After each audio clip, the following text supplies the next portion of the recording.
उस जमाने की बात है जब महाराज गंगा सागर में पुजारी थे। उस समय न तो वहाँ बिजली थी न कोई सुविधा थी, यात्रा भी गंगा सागर की दुर्गम थी। हनुमानगढ़ी के अधिकार में कपिल भगवान का मंदिर है, तो जो हनुमान जी की पूजा 6 महीना जिनको मिलती है उनको 6 महीना यहाँ पूजा, 6 महीना वहाँ। 4 पुजारी होते हैं, 4 पट्टियों के 4 पुजारी, तो वो 4 पुजारी यहाँ होते हैं, फिर वही 4 पुजारी वहाँ गंगा सागर में कपिल मुनि के यहाँ चले जाते हैं, ऐसा नियम है। तो अब तो वहाँ बहुत व्यवस्था हो गई, पहले व्यवस्था बिल्कुल नहीं थी, कोई डॉक्टर चिकित्सक भी नहीं था। अब समुद्री जलवायु और यहाँ के तो साधु जो होते हैं ना, उनको रोटी वगैरह खाने का अभ्यास है, और वहाँ तो भात के अलावा कोई चीज़ मिले नहीं, सुविधा भी उसमें उतनी नहीं थी। तो भात खाते खाते, और उसमें भी महाराज जी दयालु प्रकृति के, तमाम भिक्षुक आ जाएं खाने की मांगने के लिए, तो महाराज अपना हिस्से का उनको दे दें, तो ठीक से भरपेट खाएं भी नहीं, और वो भात खाते खाते पेट में उदरशूल बन गया। अब वो दर्द जब पेट में उठे तो ऐसे उठे कि महाराज जी छटपटा जाएं। अब इलाज के लिए जाओ तो कलकत्ता जाओ, कलकत्ता जाना भी बड़ा कठिन, यहाँ पूजा छूट जाएगी। तो दर्द बढ़ते बढ़ते एक दिन इतना असह्य दर्द हुआ, रात्रि को महाराज जी सुनाते थे, इतना असह्य दर्द हुआ कि लगता कि प्राण निकल जाएंगे। तो एक बार तो मन में आया कि साथ वाले पुजारियों को जगाएं, पर पुजारियों को रात को 2 बजे जगना पड़ता। हनुमानगढ़ी में भी 2 बजे रात को जगना पड़ता है, बड़ी विस्तृत पूजा है। और कपिल मुनि की पूजा भी बहुत विस्तृत, जैसी हनुमान जी की पूजा पद्धति ऐसी कपिल मुनि की है। तो इनको 2 बजे जगना पड़ेगा, और हम रात को अभी 10-11 बजे जगा दें रोज करची करके, तो ये जग के भी बेचारे करेंगे का कहाँ जाएंगे, यहाँ कोई डॉक्टर तो उपलब्ध है नहीं। तो मन में आया कि रसोई घर में जाके कुछ काढ़ा वाढ़ा बना के पिए, शायद पेट का दर्द कुछ कम हो। लेकिन इतना दर्द कि उठा नहीं जाए, खड़ा ना हुआ जाए, बहुत छटपटाहट, बड़ा दर्द, विकलता बहुत हो गई कि तत्काल हमारे मन ने अपने आप को धिक्कारा कि अरे तुम साधु हो, और इस उदर शूल के क्षण में डॉक्टर वैद्य का चिंतन कर रहे हो, औषधि का चिंतन कर रहे हो, ये तुम्हारे जीवन के लिए कितने दुर्भाग्य की बात है। राम नाम तो भवरोग की दवा है, तो जो राम नाम भवरोग मिटा सकता है वो उदरशूल क्यों नहीं मिटा सकता। इसलिए हमें किसी उपायांतर का चिंतन न करते हुए केवल राम नाम का जप करना चाहिए।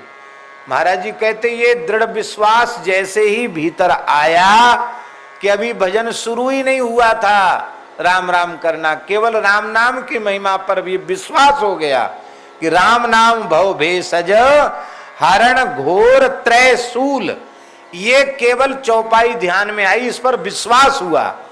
विश्वास का परिणाम ये हुआ कि उसी क्षण उदरशूल विदा हो गया, खत्म, पेट का दर्द समाप्त।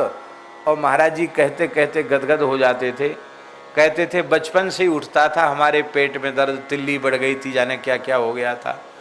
और वहाँ गंगा सागर में जाके तो रोग की बड़ी भारी पीड़ा थी, लेकिन बोले और व्याधि तो वहीं पर, पेट की व्याधि अब तक महाराज जी कहते थे पेट में दर्द क्या होता उसके बाद पता नहीं। राम नाम की महिमा में विश्वास आते ही पेट का दर्द खत्म हो गया।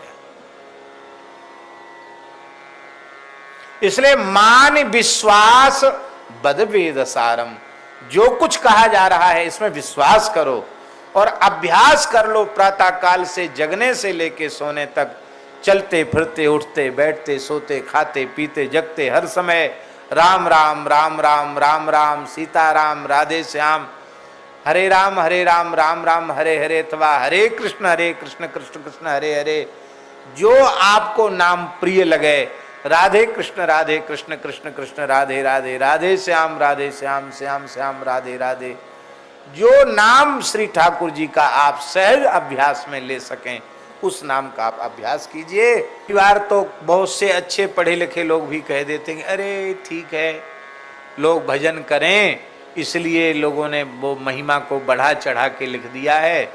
बाकी क्या है ये सब समझ में नहीं आता। इतना नाम में शक्ति है कि पापी में पाप करने की उतनी शक्ति नहीं जितनी हरि नाम में पाप को नष्ट करने की शक्ति है।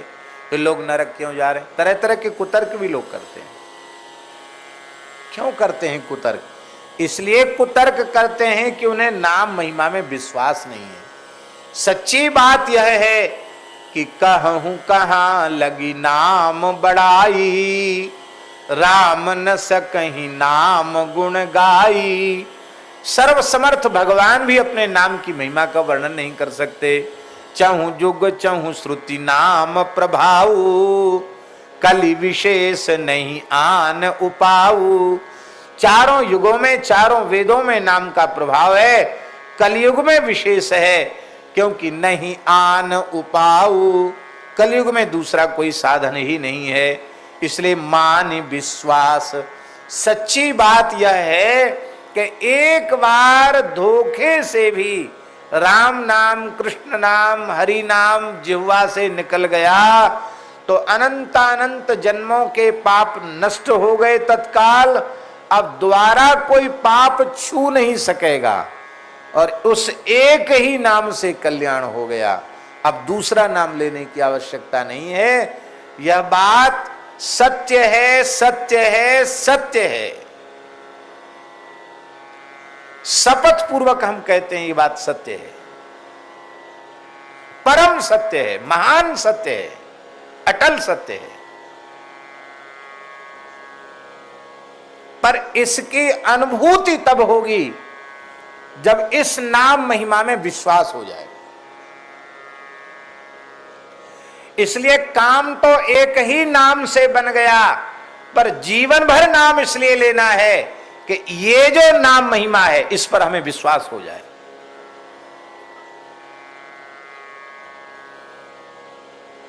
इस नाम महिमा में हमारी श्रद्धा उत्पन्न हो जाए, हमारा विश्वास उत्पन्न हो जाए, इसलिए जीवन भर नाम नाम जपना है। अद्भुत है नाम की महिमा।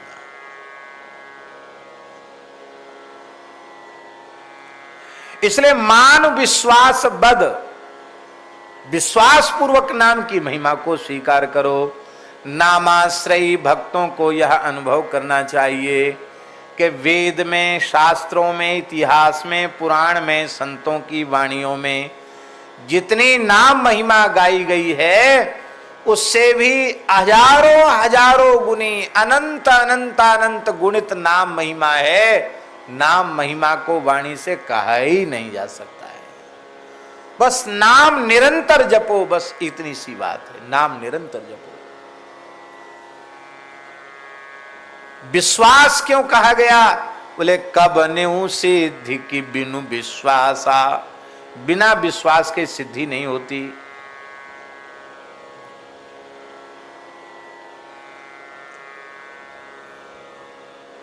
एक भोली भाली गुजरी थी। यहां गुजर लोग खूब हैं इस क्षेत्र में, उनको देख के बात नहीं सुनाई जा रही है, महाराज जी की वाणी से सुनी ही बात सुनाई जा रही है। एक गुजरी थी, बहुत भोली भाली थी, संतों में बड़ी श्रद्धा थी, सत्संग में श्रद्धा थी। तो एक पंडित जी कथा बांचते थे, वो कथा सुनने जाती। बीच में गंगा जी थी, तो गंगा जी नौका से पार करके जाती, कथा सुनने जाती। थोड़ा कुछ घर से माखन, दूध, दही, छाछ कुछ ना कुछ ले भी जाती, पंडित जी को वहां जाके भेंट करती। एक दिन पंडित जी ने कहा, अरे हरिनाम तो भव सागर पार कर देता है, जो हरिनाम लेता है वो भव समुद्र से पार हो जाता है। इतना सुनते गुजरी बड़ी खुश हुए, रे वाह, समुद्र पार है जाए आदमी राम राम करते भये, तो गंगा जी कौन सी चीज है, बेकार में धेला पाई खर्च करूं, अब तो बढ़िया उपाय मिल गया। उसको विश्वास हो गया। यहाँ से गई, देर तक गई, नौका वोका तो चली गई, आराम से पट पट पानी पर गंगा जी पर पैदल चली गई महाराज।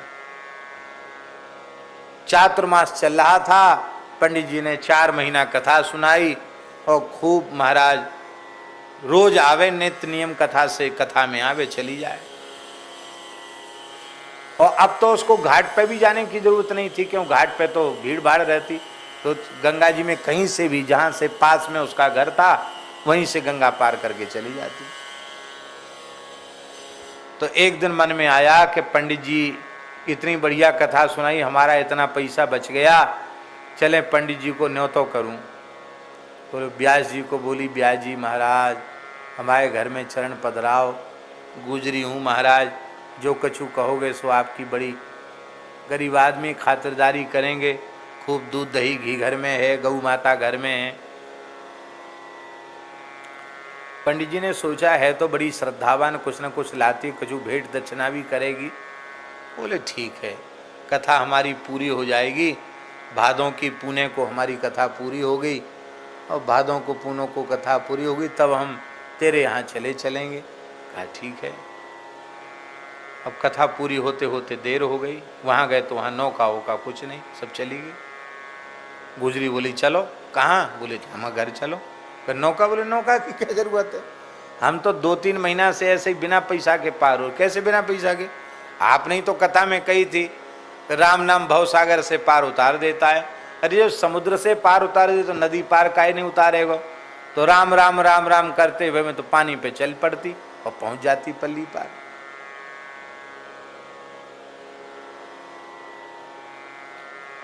अच्छा, यहाँ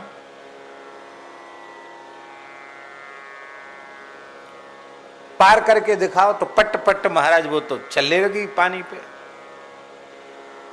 आप भी चलो। पंडित जी का हाथ पकड़ा, गुप गुप करने लग गए पानी में। बोले माई तैरना वैरना हमको नहीं आता, हम नहीं जाएंगे।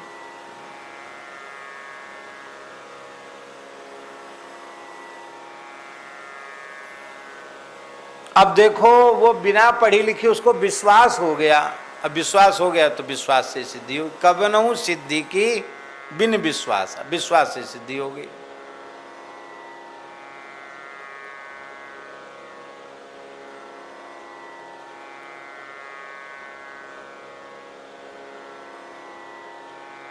इसलिए विभीषण जी का चरित्र आता है, वो पंगु का जो चरित्र है, पंगु को पार करना था समुद्र, तो मस्तक पर एक तुलसी के पत्ता पर राम लिख करके विभीषण जी ने मस्तक पर रख दिया, तो महाराज उसका पंगुत्व भी दूर हो गया और वो व्यक्ति पैदल समुद्र को पार करके पहुंच गया। भक्तमाल जी में कथा है।